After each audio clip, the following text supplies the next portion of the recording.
L'objectif était d'explorer la facilité d'utilisation, les avantages et les inconvénients potentiels donc de l'intervention que je vais vous présenter, qui visait à améliorer la littératie numérique en santé de ces personnes. On voulait améliorer la facilité d'utilisation du point de vue de cette population. On voulait tester un questionnaire, un guide d'entretien en vue de faire une étude de faisabilité puis un ECR et de développer des hypothèses. Alors vous voyez qu'on est très ambitieux et que ultimement ces 3 projets, une fois réalisés, atteindront, on l'espère, des objectifs extraordinaires, comme améliorer la littératie et surtout fournir un outil ou une ressource à la fois au public et aux, aux personnes qui ont des besoins de soins complexes, à leur entourage et aux professionnels. Alors rapidement, petite étude de cas multiples. Ici, le cas était une personne avec des besoins complexes de soins qui a été exposée à l'intervention. Je vais vous en dire un petit peu plus sur l'intervention dans une minute. Les méthodes sont fondées sur un cadre conceptuel que je vais vous présenter dans une minute. Les participants, donc ici, on a pour beaucoup de difficultés de recrutement, mais on a finalement travaillé avec 5 personnes. Évidemment, c'est dur de demander, quand on recrute les gens, le niveau de littératie numérique en santé n'est pas écrit sur le front. Donc, on est allé recruter des personnes qui ont un faible niveau d'éducation et de revenus parce que c'est très fortement corrélé avec le niveau de littératie. La collecte des données, on a eu en 2 phases, un questionnaire structuré puis un questionnaire et des entrevues. Je vais vous en dire un petit mot de plus dans une minute. Puis on a analysé les données statistiques de manière descriptive et les données qualitatives de manière thématique. Finalement, la 3e phase de notre étude, c'était l'intégration de tout ça, l'interprétation. Alors l'intervention, c'est un site web qui a été développé avec des experts en sciences de l'information. Il y a un user center design, un design centré sur l'usager, une référence ici. Et c'était vraiment pour aider les personnes à trouver, évaluer, utiliser. C'est les 3 piliers de la littératie. On trouve fréquemment des sites web pour chacun de ces éléments. On trouve des sites web qui listent des ressources, on trouve des sites web pour évaluer la qualité de l'information, on trouve des sites web pour aider les gens à utiliser l'information dans les rencontres cliniques, mais il n'existe pas de site web qui rassemble ces 3 éléments ensemble. C'est ce qu'on a voulu faire ici. Alors, comme c'est un outil de recherche, on n'a pas fait de la grande publicité, c'était juste le bouche à oreille, le référencement, il y a des bibliothèques de la santé, mais on a quand même eu plus de 1000 usagers en 2021 et vous voyez en haut dans la petite boîte des commentaires de gens qui sont habituellement contents. Alors le site, c'est 3 pages principales en langage clair, donc vous ne serez pas surpris, c'est aide à la recherche, aide à l'évaluation et aide à l'utilisation des informations, une liste de quelques sites web utiles et des tutoriels. Une petite vidéo introductive de 5 minutes et un jeu, comme un jeu de cartes sur ordinateur. Le cadre conceptuel est relativement simple. C'est basé sur une revue systématique de la littérature, donc il y a des facteurs individuels. Ces facteurs individuels influencent les comportements informationnels, la boîte du milieu, et ces comportements informationnels donnent des résultats, des effets en termes des effets de l'information.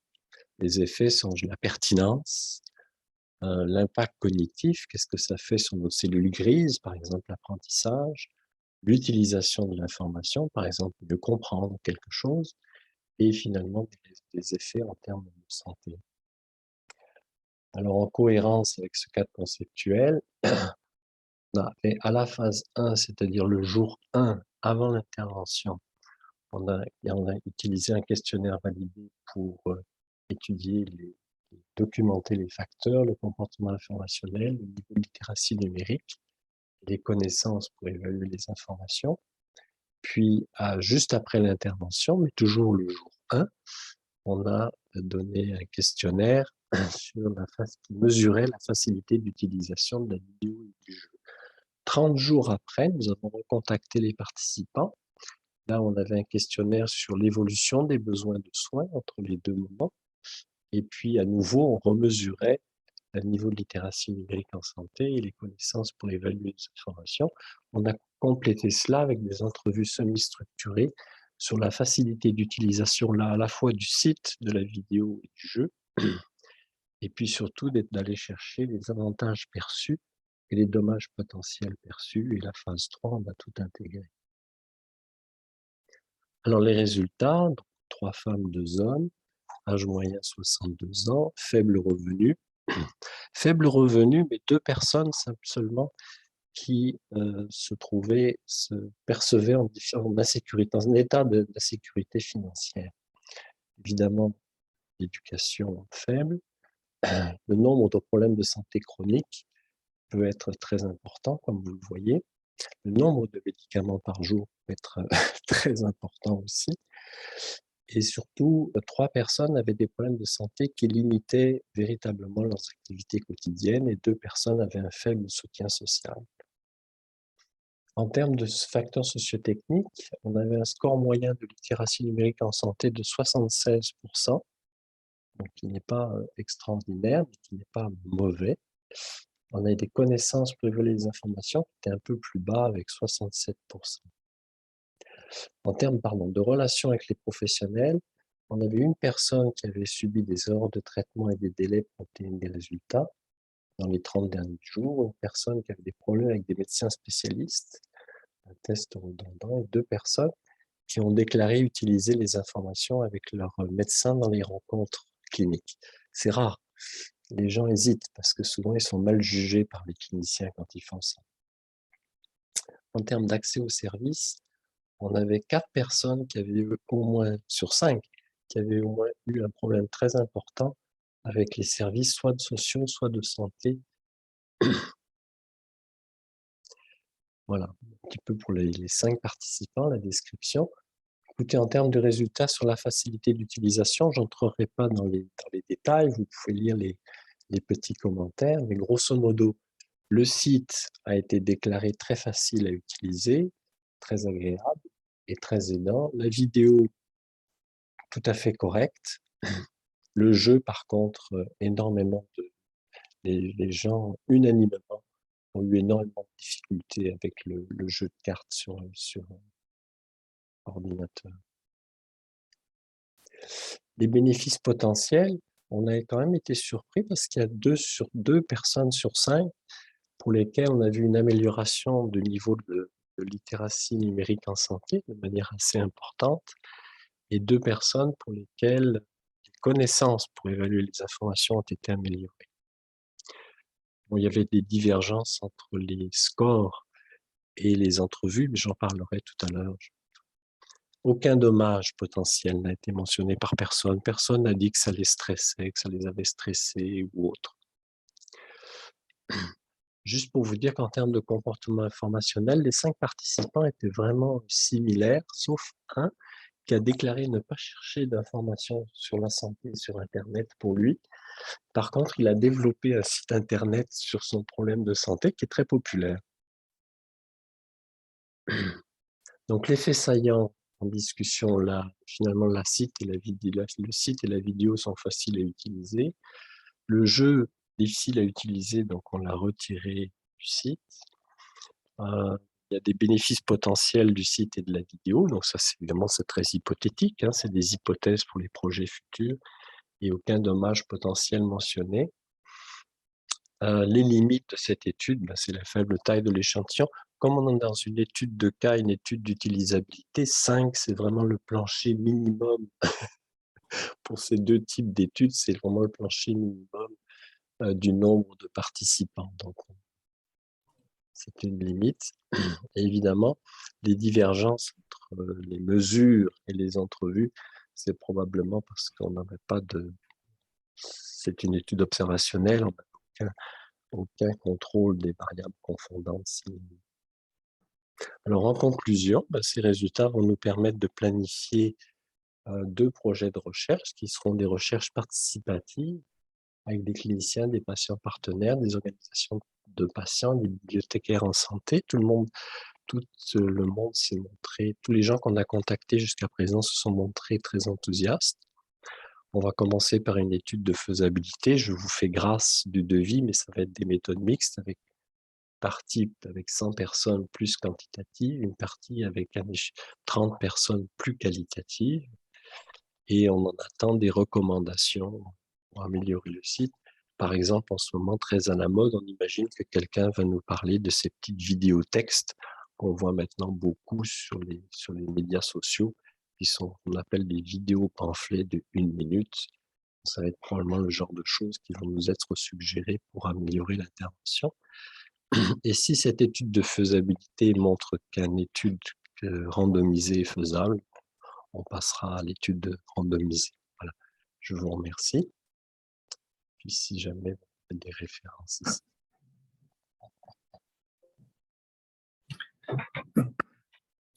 Merci beaucoup, Pierre-Louis. Votre dernière slide, c'était la bibliographie et je sais que Marie-Pascale, dans le chat, elle a demandé justement une de vos références. Donc, vous pouvez toujours vérifier dans le chat cette question-là. On va passer à la prochaine présentation. Le titre de... Oui. Toutes les références, ça serait bien parce que tu les as passées un peu vite. Donc, si tu peux on va passer à la prochaine présentation, faisabilité et acceptabilité et effet d'un programme de téléréadaptation en groupe pour traiter l'incontinence urinaire chez les femmes âgées. La présentation va être faite par Mélanie Lebert, qui est physiothérapeute, formée en rééducation périnéale et pelvienne et candidate au doctorat en sciences de la réadaptation à l'Université de Montréal sous la direction de professeur Chantal Dumoulin et la co-direction de professeur Joanne Filiatro. Ces travaux touchent principalement les femmes âgées et certaines populations vulnérables, ainsi que la pratique de la rééducation périnéale et pelvienne au Québec. Donc, je vous laisse la parole, Mélanie. Oui, merci. Je vais juste partager mon écran.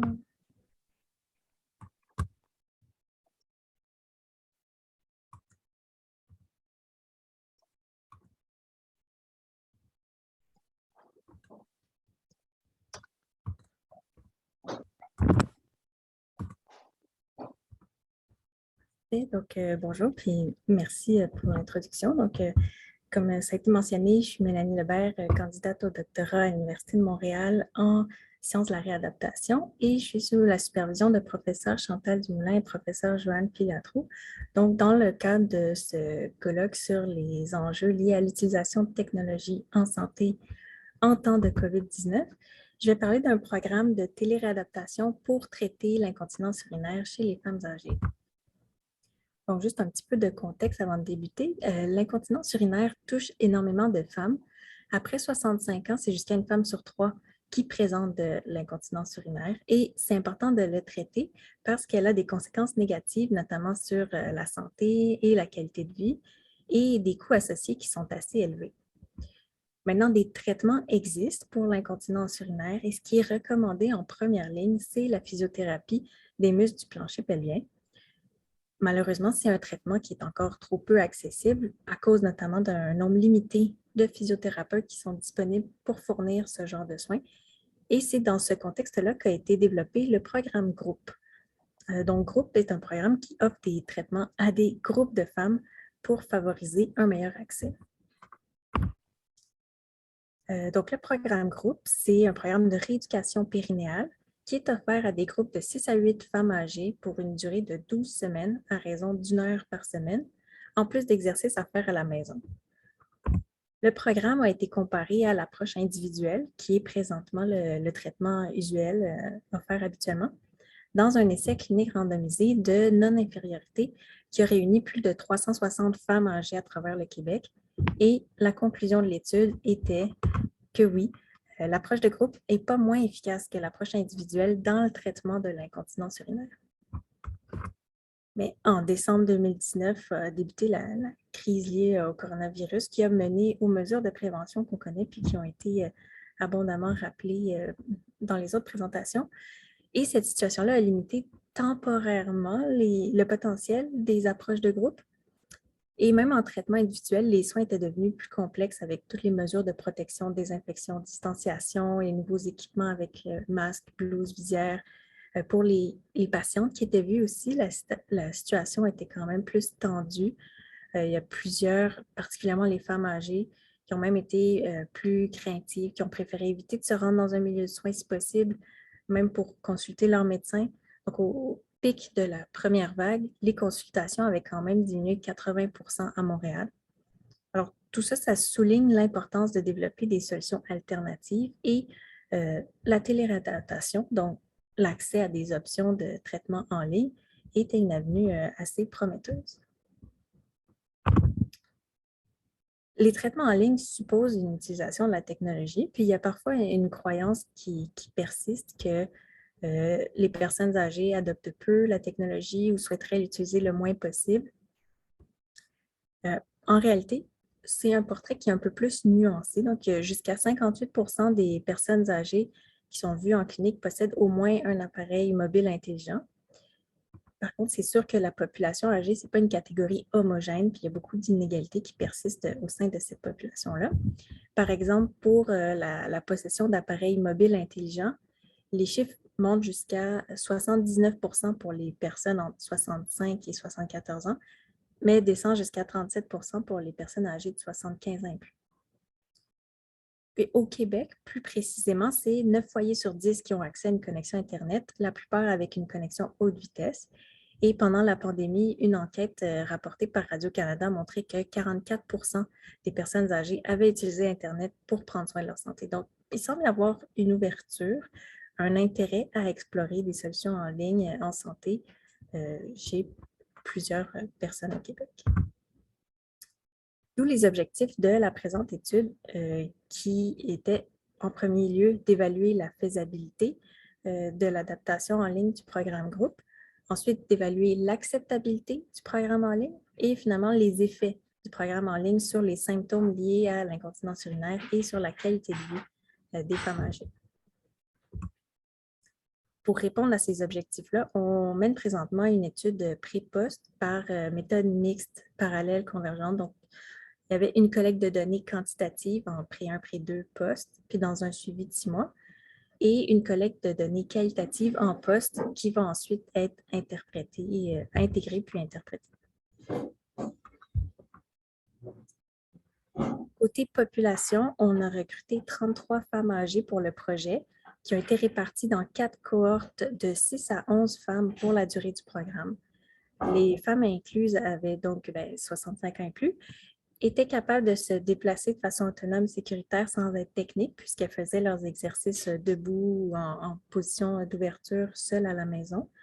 Elles rapportaient des symptômes d'incontinence urinaire à l'effort ou mixte après dominance effort, donc liés essentiellement à la toux, aux éternuements ou tout effet de poussée. Avaient 3 fuites ou plus par semaine depuis au moins 3 mois et elles pouvaient suivre des instructions en français et en anglais sans troubles cognitifs importants, en plus d'avoir accès à une connexion Internet suffisante pour pouvoir soutenir un appel vidéo d'1 heure.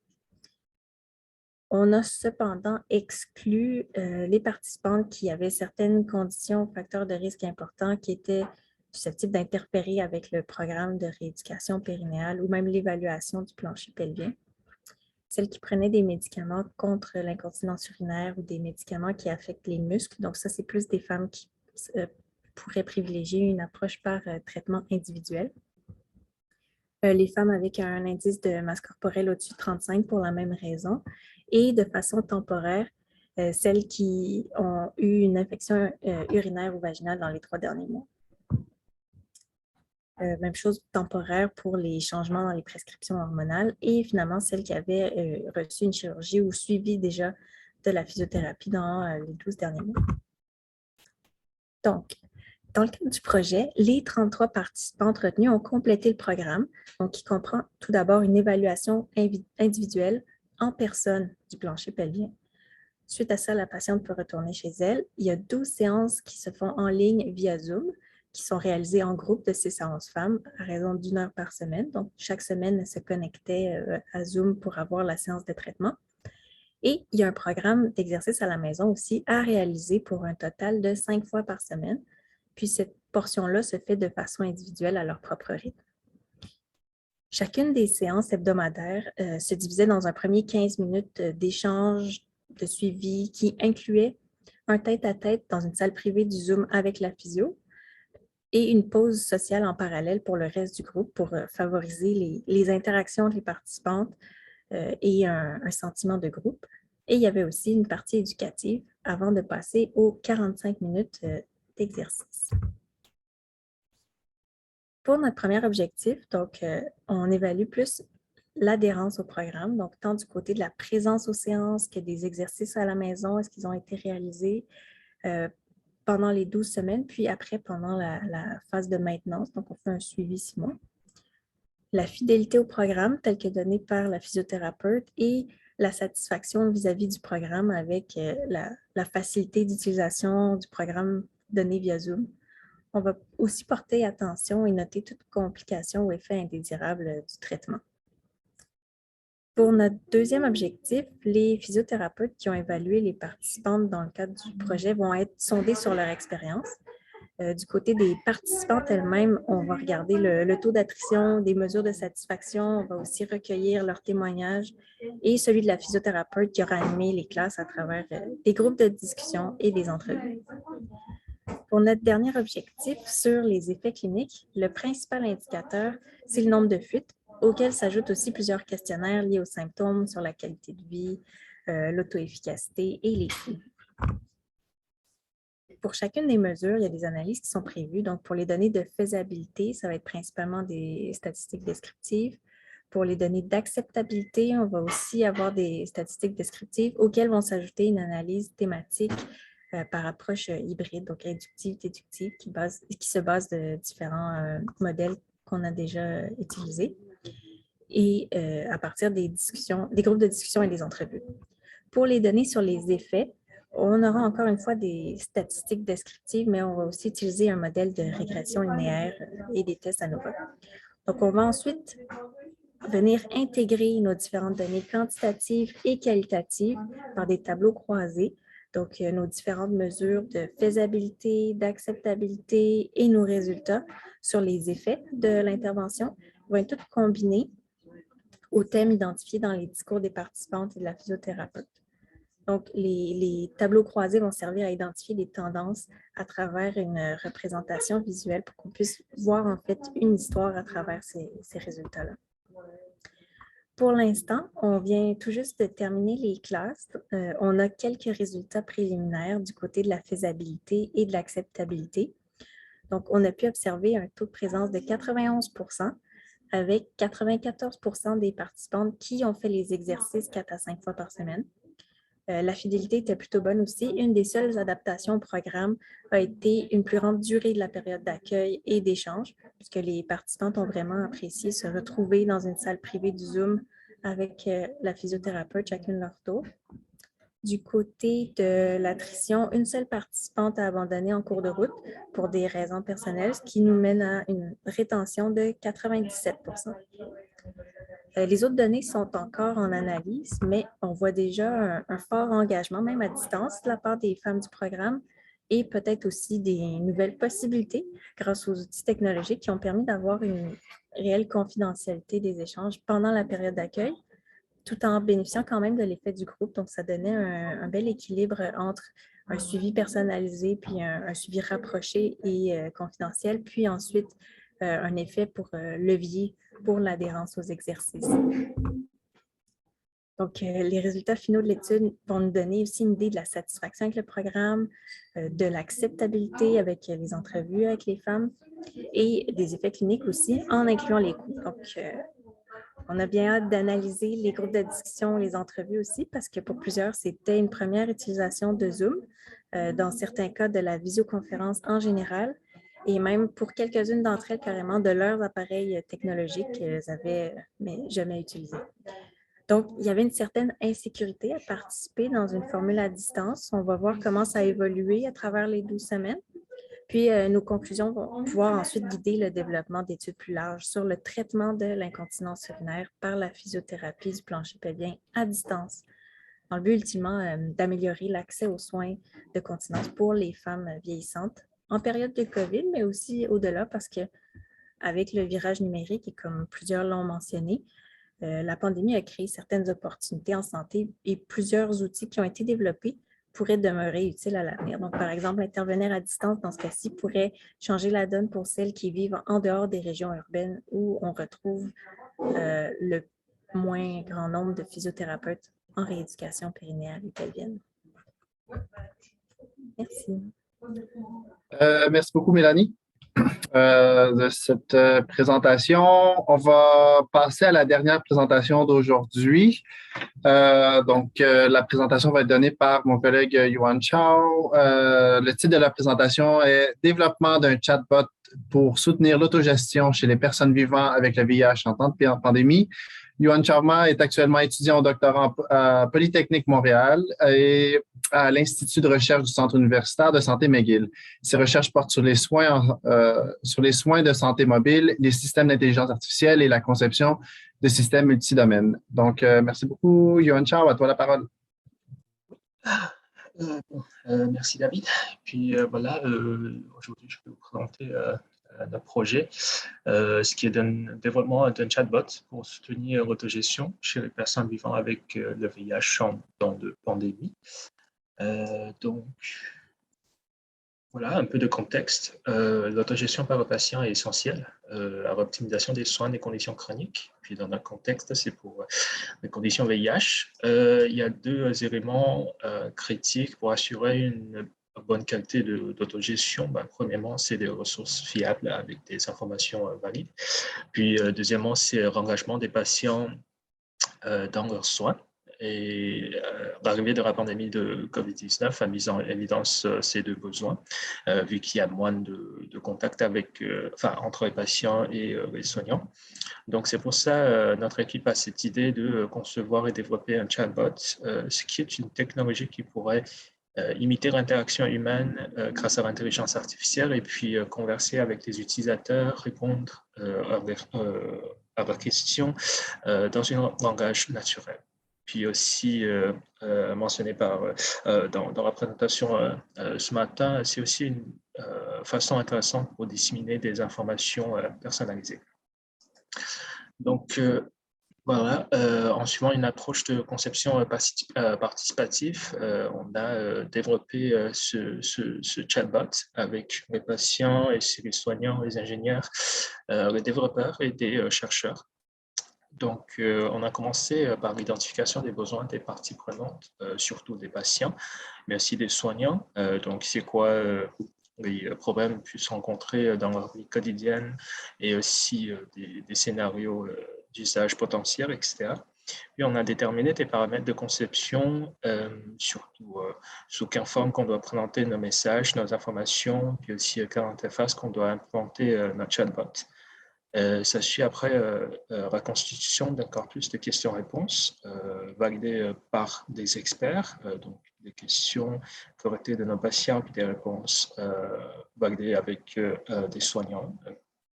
Puis on a fait un prototype, puis validé ce prototype et puis apporté des améliorations continues sur le produit. Et en même temps, on a établi des mesures de confidentialité justement pour protéger des données, on va dire, de nos utilisateurs.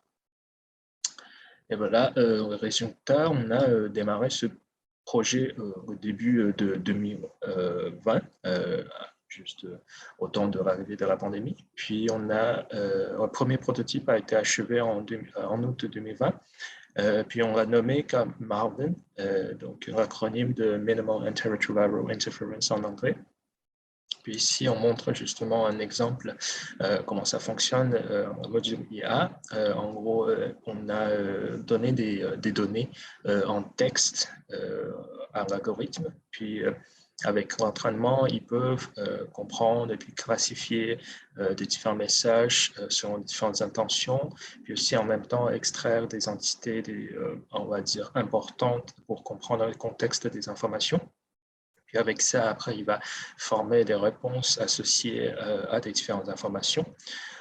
Donc, ici, une fois qu'on a un prototype, comme j'avais dit, on a fait des améliorations continues, testé continuellement avec des patients experts.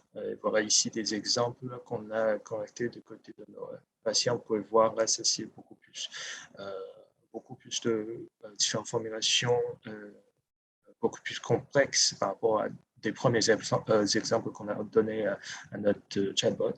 Puis c'est avec ça, on aura, on va dire, une performance de bonne qualité de chatbot. Puis ici aussi, on a travaillé avec des soignants pour valider des réponses et aussi développer des différentes informations à disséminer. Puis, une fois qu'on a une version assez stable, on a décidé de faire un essai pilote d'utilisabilité et aussi d'acceptabilité l'année dernière. Puis, on l'a réalisé avec 28 participants à CUSUM à Montréal, de avril et puis à novembre. Et notre résultats préliminaires ont montré que c'est assez, on va dire, c'est utilisable et puis aussi acceptable selon nos participants. On a présenté des résultats préliminaires dans la conférence EACS l'année dernière, puis aussi des résultats qualitatifs préliminaires il y a 2 semaines dans la conférence CAR 2022. Puis ici, je vais vous montrer un petit peu des citations qualitatives. Donc ici, les participants trouvent que la technologie TalkText, c'est facile et convivial à utiliser. Par exemple, utiliser Marvin, pour moi, c'est facile. C'est comparé à un ami sur Messenger. Puis aussi, les expériences des participants sont satisfaites avec, on va dire, Marvin, compte tenu du stade de développement. Par exemple, le participant numéro 3, si on va noter Marvin entre 1 à 10, puis je vais donner un 8, puisque c'est dans une bonne direction de développement. Puis aussi, ils ont trouvé que c'est vraiment utile comme technologie. Quand tu demandes une question, pose une question, puis il te répond tout de suite pour des différentes questions et aussi surtout pour des questions concernant des médicaments antirétroviraux. Puis, finalement, ils vont tous utiliser dans le futur. Surtout s'il y aurait plus d'informations sur, par exemple, des nouvelles thérapies, la diète, la nutrition, des avancements sur des recherches, tous aspects concernant, on va dire, les conditions VIH. Puis, finalement, on a lancé on va dire officiellement nos services publics dans tout le Canada sur Messenger décembre dernier. Puis c'est encore une version pilote, mais oui, tout le monde peut tester. Il marche sur Facebook 24 heures sur 7 et puis il parle anglais et en français. Voici ici la page de Marvin. Puis aussi, on a déployé du côté technique des services sur Amazon Web Services. Pour justement des gestions infonuagiques et puis aussi implémentation des mesures de confidentialité, tout ça. Et on a utilisé Rasa, qui est une plateforme pour la construction de modules intelligence artificielle. Donc là, je vais vous donner une petite démonstration pour montrer comment on converse avec Marvin. Donc, salut, j'ai oublié ma dernière dose. Qu'est-ce que je dois faire? Ici, j'ai précisé complément. Donc, le chatbot a compris de combien d'heures es-tu en retard? 2 heures. Étant donné que tu as 2 heures de retard, prends ta dose le plus tôt possible, puis continue à suivre ton horaire. OK, merci. Vous pouvez voir, c'est assez direct, puis facile à parler avec Marvin. Puis une autre question un peu liée à COVID. Est-ce que je suis exposé à COVID si je suis positif au VIH? Malheureusement, oui, sur OMS, les patients séropositifs sont plus exposés au risque. Puis voici une vidéo pour, si vous pouvez regarder si ça pourrait vous aider. Si prévois-tu prendre le vaccin contre COVID-19? Super. Ici, on dissémine aussi des informations sur des vaccins. Puis, troisième question, beaucoup posée pendant le test, est-ce qu'il y a un remède pour le VIH? Malheureusement, non. Puis, quelques explications. Puis aussi, sur les soignants, ils préfèrent distribuer des informations encore sur le concept de bioégarie, ce qui est très important pour les patients VIH. Ici, si le patient a dit non, on envoie des messages. Voilà, ça me fait plaisir. Puis ici, je vais aussi vous montrer des nouveaux modules qu'on vient de réaliser dans les 4 derniers mois avec la collaboration avec Madame Rachel Terrian, pharmacienne, chercheuse de CHUM, spécialisée sur VIH, conditions VIH. Puis elle a construit une base de données sur des médicaments. Et puis là, on a réalisé le module d'interaction médicamenteuse. Donc ici, est-ce que je pourrais prendre Taclinza avec Acon Prostate? Marvin va encore une fois détecter c'est quoi l'intention, puis trouver des entités. Mais cette fois-ci, il va essayer de chercher des informations dans une base de données extérieure. Puis voilà, et puis après, former des réponses en basant sur des informations trouvées. Donc, pour ceci, il n'y a pas des interactions, donc vous pouvez prendre les deux médicaments en même temps. Un autre exemple, c'est que est-ce que je pourrais prendre Ivotinib avec Simprevier, mais là, cette fois-ci, éviter cette association. Les deux médicaments ne peuvent pas être pris en même temps. Si vous avez fait ça, il faut que vous parliez rapidement avec vos pharmaciens ou bien soignants pour revoir votre traitement. Donc, c'est ça. Et voilà.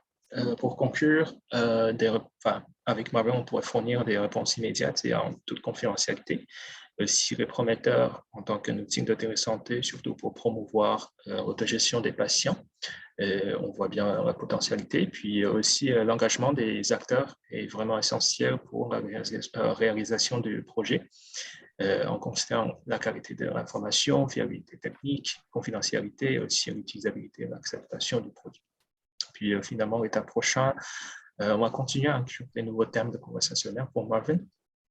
Et aussi, on va améliorer l'intelligence encore de Marvin et renforcer le concept de compagnon bien-être personnalisé. Pour ce faire, on va essayer de faire d'abord des algorithmes de triage rapides en fonction de l'urgence des questions, puis diriger vers des différentes ressources si nécessaire, parce qu'un chatbot ne peut pas tout faire. On voit bien des régulations, et aussi on va aussi essayer d'implémenter un algorithme de prédiction. En le principe, c'est de faire Marvin comprendre, on va dire analyser des conversations historiques, puis essayer de détecter des problèmes potentiels, puis fournir des interventions précoces proactivement, par exemple des messages, des rappels ou bien initialiser des conversations avec des utilisateurs, puis finalement pour réaliser des suivis à long terme.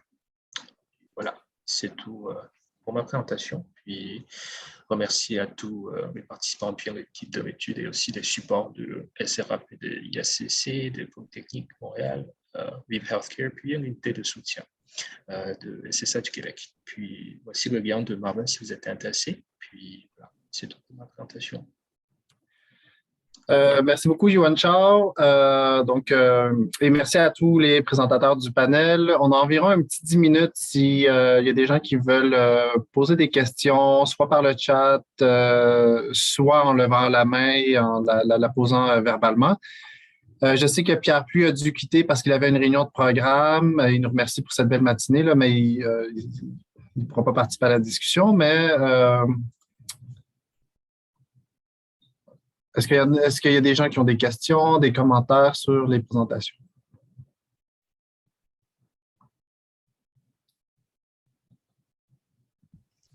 Moi, j'ai une question là, de savoir comment on pourrait un peu mieux formaliser l'engagement des patients dans ces différentes initiatives et qui devrait en être responsable.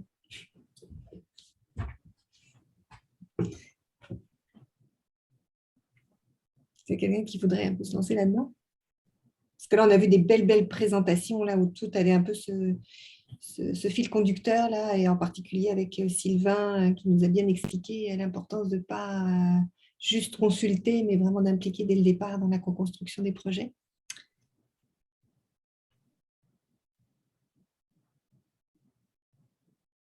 En tout cas, je pense qu'il y a une fenêtre d'opportunité à prendre. Là. Ah, Solange.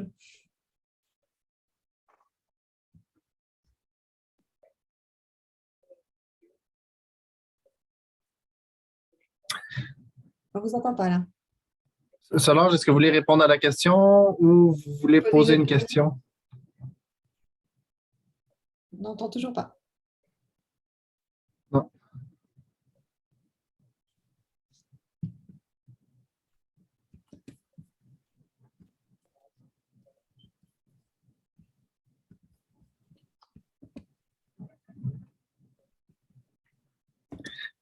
Bien, est-ce que l'un des représentateurs veut répondre à la question? Annie Talbot, allez-y, Annie.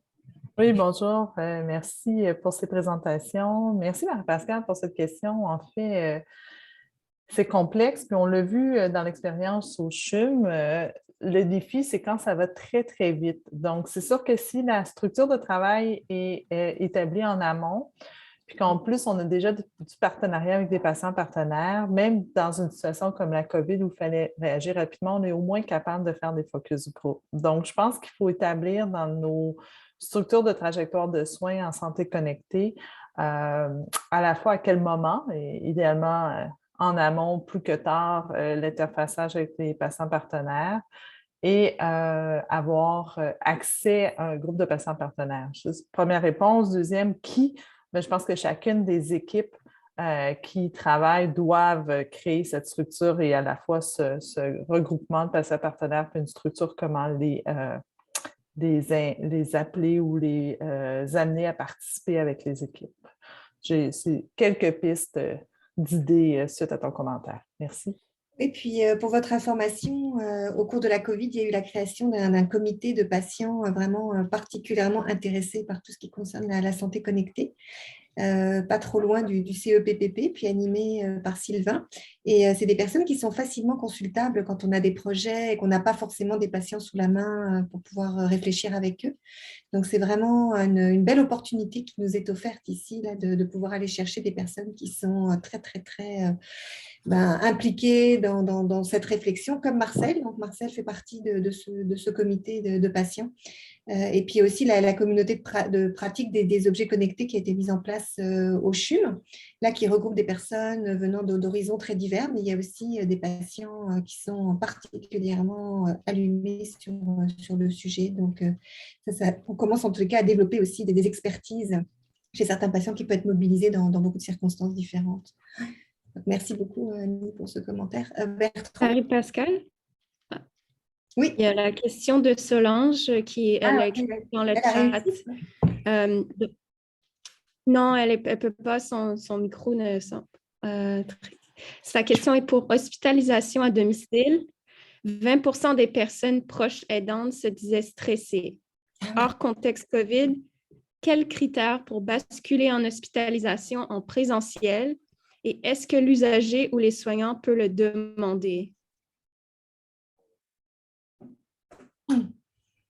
Je pense qu'on n'a pas nos amis de… Ah si, Sabine, est-ce que tu peux répondre, Sabine? J'essaie de voir si Erin est encore avec nous. Je pense pas. Là, je ne la vois pas. Là. Je vais essayer de répondre à sa place. Donc, je sais qu'il y a vraiment des protocoles de triage assez stricts pour basculer.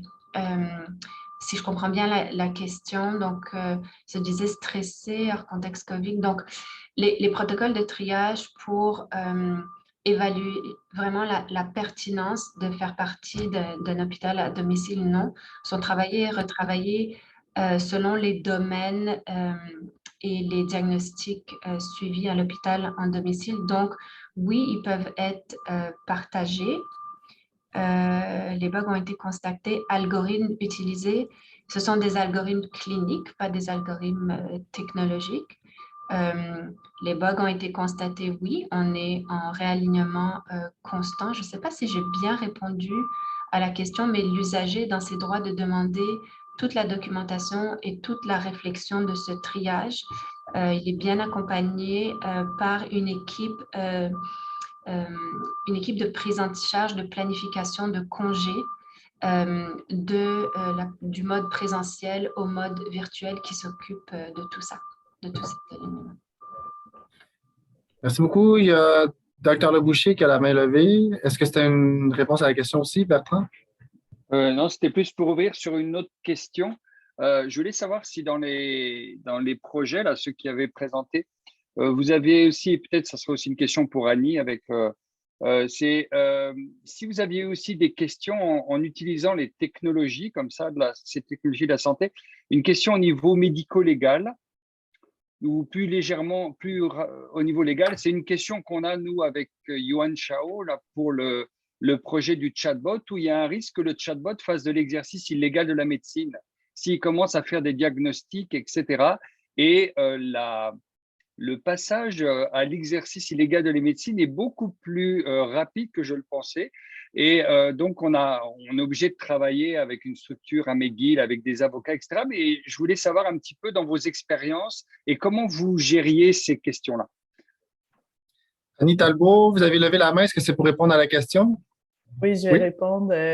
En fait, tu as bien mentionné, Bertrand, on travaille aussi avec le contentieux, donc on travaille avec des avis légaux. Pour ce qui est de la COVID, par exemple, télésoins COVID, pour justement éviter une hospitalisation ou écourter une hospitalisation, on s'est assuré de rester dans les règles de l'art de ce qui appartient au diagnostic. Dans ce cas-ci, c'était un suivi de critères bâtis par un groupe d'experts. Fait que ça allait. Puis on n'a pas de diagnostic posé. Il n'y a pas d'intelligence artificielle en arrière qui pose le diagnostic. Fait que ça simplifie. L'autre chose, toutefois, c'est qu'ils sont très ça va, là, dans l'autre projet en post-chirurgie, par exemple, ils veulent être sûrs que lorsque les télésoins sont là, puis qu'il y a un tableau de bord, qu'il y a des alertes, à partir du moment où les alertes existent, puis qu'il y a une équipe de cliniciens qui les surveille, on devient responsable médico-légal. Donc, si ta plateforme vit 24/7, il faut qu'il y ait un œil sur les alertes 24/7. Et ça, c'est très important aussi pour le contentieux. Fait que ce n'est pas tout à fait adressé pour la question que tu poses, parce qu'à ce stade-ci, il n'y a pas d'intelligence artificielle, pas de diagnostic posé. On est en mode observation, comme un peu on est à l'hôpital et on surveille les signes vitaux, la télémétrie. Toutefois, s'il y a quelqu'un qui regarde, ça veut dire qu'il faut agir et agir dans un délai raisonnable. Puis le délai raisonnable est selon les paramètres et les niveaux d'urgence. Fait que, c'est assez... Merci. Merci beaucoup pour la réponse. On a encore un petit 3 minutes si quelqu'un a des questions ou des commentaires ou une autre réponse à la question.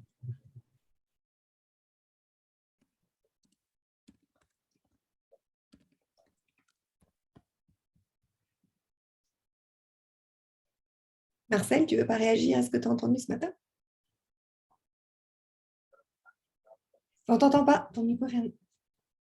Merci Marie-Pascale. Je trouve qu'avec toutes les présentations qu'on a eues ce matin, avec toutes les questions, tout ça, j'ai l'impression que la démocratisation de la santé connectée ou la santé numérique est bien enclenchée au Québec. On pense que de plus en plus de gens s'intéressent à la santé avec ces outils comme l'Internet, et les outils, les appareils connectés et tout ça.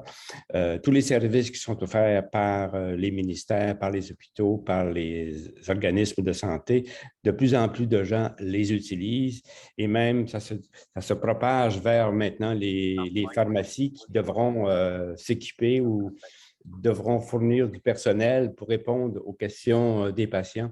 J'ai l'impression que plus ça va aller, plus les gens vont être impliqués dans leur démarche de santé, plus les patients vont apprendre énormément de choses et aussi participeront à leur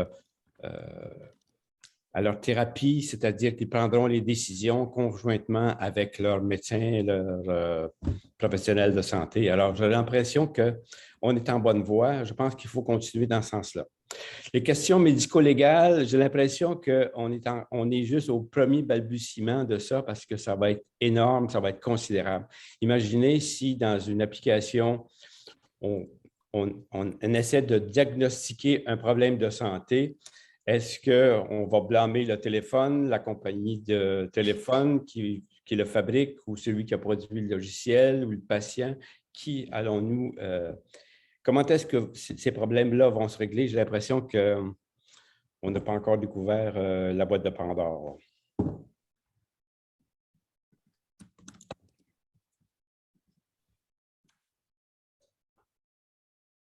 Est-ce que tu as interrompu? Je suis mieux. OK, donc merci beaucoup. Je pense que ça va être le mot de la fin pour aujourd'hui. Ça va mettre fin à notre première matinée. Demain, on va reprendre un petit peu plus tard. Ce ne sera pas aussi de bonne heure. C'est à 9 h demain matin. Oui. Donc, à 9 h demain matin, on se reprend. Il va y avoir 2 panels encore, donc une autre matinée demain. Marie-Pascale, Bertrand, est-ce que vous avez des mots pour terminer la journée d'aujourd'hui? Juste vraiment un immense, immense merci à tous les présentateurs de cette matinée. Moi, j'ai adoré, franchement. J'ai trouvé la diversité des présentations. Ça m'a amené à vraiment me faire à prendre plein de notes et à voir à quel point il y avait beaucoup de tensions éthiques quand même dans ce que l'on discute aujourd'hui. Et on en a beaucoup évoqué. Je pense que ça serait vraiment intéressant de revenir là-dessus parce que pour les prochaines années, en tous les cas, il y aura vraiment des grandes questions sur lesquelles on devra impliquer beaucoup de monde provenant effectivement de différentes disciplines, en particulier les sciences humaines et sociales. Donc, voilà, j'ai vraiment encore mille merci. Et le programme était vraiment intéressant, les interventions aujourd'hui, et je vous conseille vraiment de venir demain parce qu'il y a encore d'autres propositions aussi très diverses. Donc voilà, on a bien hâte et on vous retrouve demain matin à 9h. Alors. Avec Covidom, qui est vraiment un beau modèle qui a été mis en place. C'est ça, le suivi. Merci vraiment beaucoup. Merci. Bonne continuité. Merci beaucoup. À demain matin. Bon après-midi.